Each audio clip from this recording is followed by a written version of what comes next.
యాదాద్రి భువనగిరి జిల్లా యాదగిరిగుట్ట పట్టణంలో నేడు శ్రీ లక్ష్మీ నరసింహస్వామి వారి వర్తక వెల్ఫేర్ సంఘం ఆధ్వర్యంలో ఆత్మీయ అభినందన సభ నిర్వహించారు.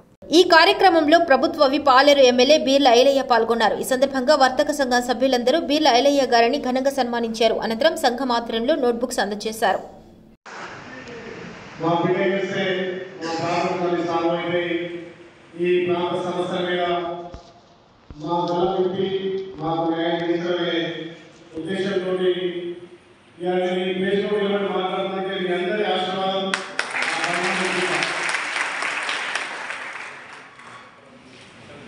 ఈ సన్మాన సభకు సభాధ్యక్షులందరికీ 112 మంది వర్తక సంఘానికి మరొకసారి ప్రత్యేక ధన్యవాదాలు.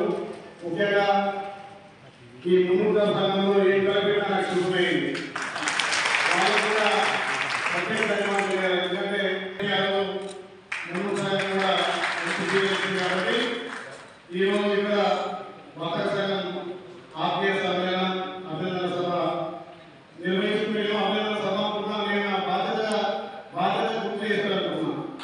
ఎందుకంటే నా తెలుగు వచ్చిన కాదు, నా ఊహ వచ్చిన కాదు, వచ్చే రాష్ట్ర నలుగురులో వచ్చే భక్తులకు ఎన్నో సౌకర్యాలు సేవ చేసుకుంటూ దాంట్లో జీవితం గడుపుతున్నటువంటి మనందరికీ ఈరోజు ఎక్కడ పోయినా ఎవరికంటే నీకేమి కోటీశ్వరులు కదా గుట్ట బాగా బుద్ధంగా పేరు ఉంటుంది. ఇక్కడ వెలుగుతుంది ఎక్కడంటే యావకంటే మీకే బాగా బుద్ధంగా కానీ నా మనసు చిన్న చూసుకుంటుంది.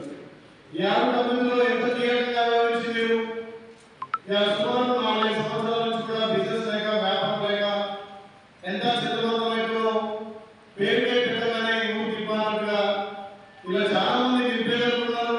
షాప్ పడిస్తేనే ఆ షాపు నమ్ముకొని మీరు ఒక కుటుంబాలకు ఉపాధి ఇచ్చి ఇలా వచ్చే భక్తులకు సౌకర్యాలతో పాటు మన జీవనం గడపడంలో ఆ షాపులతో కీలకం ఉండే పెద్దలు ఇప్పుడు సభాధ్యక్షులు కానీ రమేష్ గారికి చాలా మంది చెప్పినటువంటి వాస్తవాలు చూస్తుంటే ఏ ఒక్కరూ మీకు ఉపాధి కల్పించింది కాదు.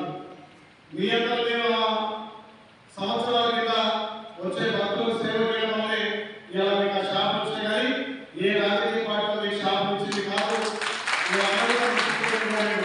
మాకు మొత్తం కోరికలు కాదు, మా జీవనోపాధి కోసం మాకున్నటువంటి షాపులు మాకు ఉండగలను చాలా న్యాయమైన డిమాండ్. కాబట్టి ఈ కీలకంగా వ్యవహరించాం. అభివృద్ధి కూడా షాపులు కూడా భరించాం. కానీ ఇక్కడ ఉన్నటువంటి కొన్ని పరిస్థితుల ప్రభావం అక్కడ ఉన్నటువంటి అప్పుడున్నటువంటి గౌరవ ముఖ్యమంత్రి గారికి ఇక్కడ నుంచి సమాచారం చేయడంలో విఫలమైన అక్కడ ఉన్నటువంటి ఈవో గారు ఒక మొండి వైఖరిగా ఎంతసేపటికి రాబడే చూస్తుంది తప్ప ఈ గుట్ట అభివృద్ధిలో ఎంత